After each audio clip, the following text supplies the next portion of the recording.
gulay guys. So, luto na. So, hello, good morning guys. Pagagaling ko lang ng palengke. Ako ng maluluto ngayong araw.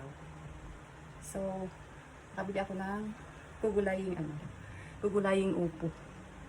Gusto ko naman maggulay ngayon. Tapos na nga ako dito guys sa kamatis. Ang lalaki ng binili kong kamatis. Bumili din ako ng ng konting karne guys. Saka isda. So nilagay ko na sa baka kasi masira eh.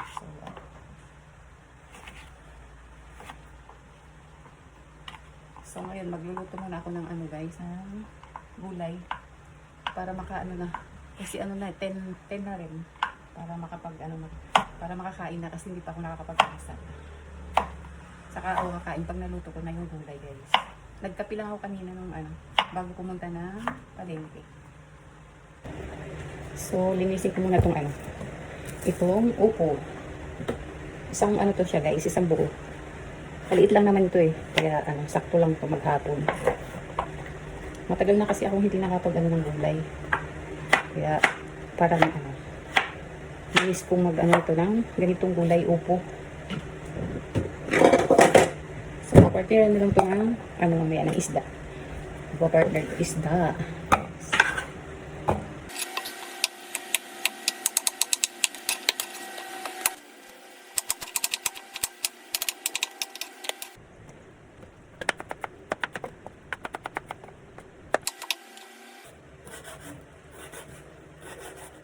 So, dali maglalagay ako guys ng isang hiwang pork chop dito sa aking igigisang upo. Para may siya. Para maglasa ng karne. So, tapos yung natirang ulam namin kahapon ilalagay ko din. So, nagasan ko muna. So, ayan na guys. So, tapos na ako maghiwa-hiwa. So, for the luto na tayo guys. Meron pala akong isang sukanghon. So, ihahalo ito sa aking gulay na upo. So, ibababad ko muna. Masarap kasi may halong sutanghon yung upo eh. Ganun kasi madalas pag ako nagluluto ng upo, nilalagyan ko ng sutanghon. So, babad ko muna. Ibabad ko muna sa tubig. So, magluto na tayo. Guys. So, hugasan ko na lahat ng hugasan ko na yung gulay pati yung mga panghalo. So, pagluto na tayo. So, lagay ko guys yung karne para maging crispy at saka para magmantika. Natin na konting asin.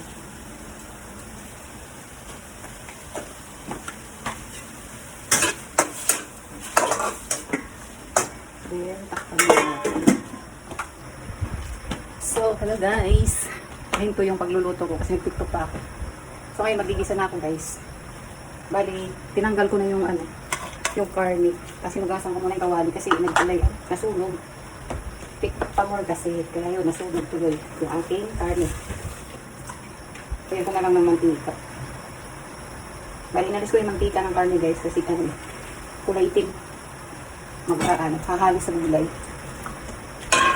Inalis ko na lang ng mantika. So, let's gisa-gisa na guys. Unahin ko yung bawang.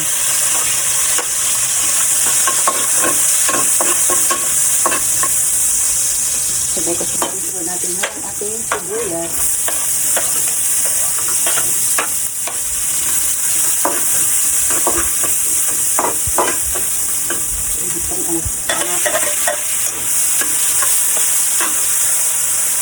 Tapos lagay na natin itong upo.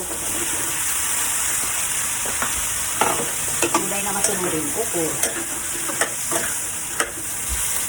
Tapos nakalagay ng asin. Sabagay natin ang asin guys. Asin. Saka paminta. Pamintang durog. Guys. May kusmo.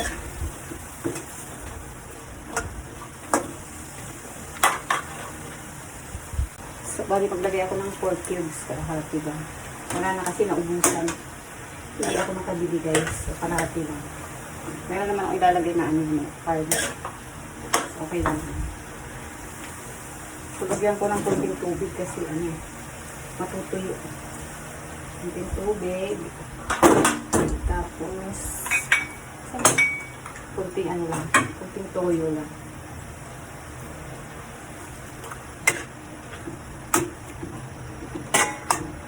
So, takpan ko muna guys, para kumulo. Dahil kumukulo na guys, ilagay ko na itong karne. Yung karne baboy. So, inihalo ko na. So, ayan, para lumasa siya sa gulay.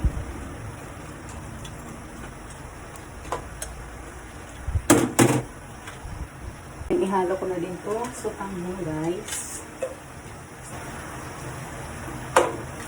Okay pa rin naman yan. Ayan, hintayin na lang natin kumulo. At pagka yan, luto na yan. So, luto na yan guys. Papatayin ko na kasi pagka tinuloy-tuloy ko lang yan, ma-overcook yung gulay. So, mainit kasi yung sabaw, so maluluto na yung gulay. So, okay na yan guys. Luto na yung aking ginisang upo. So, yan na yung gulay guys. So, luto na.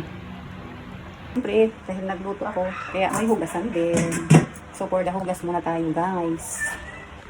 So, maghugas muna ako. So, yun lang guys. Thank you for watching. Bye-bye.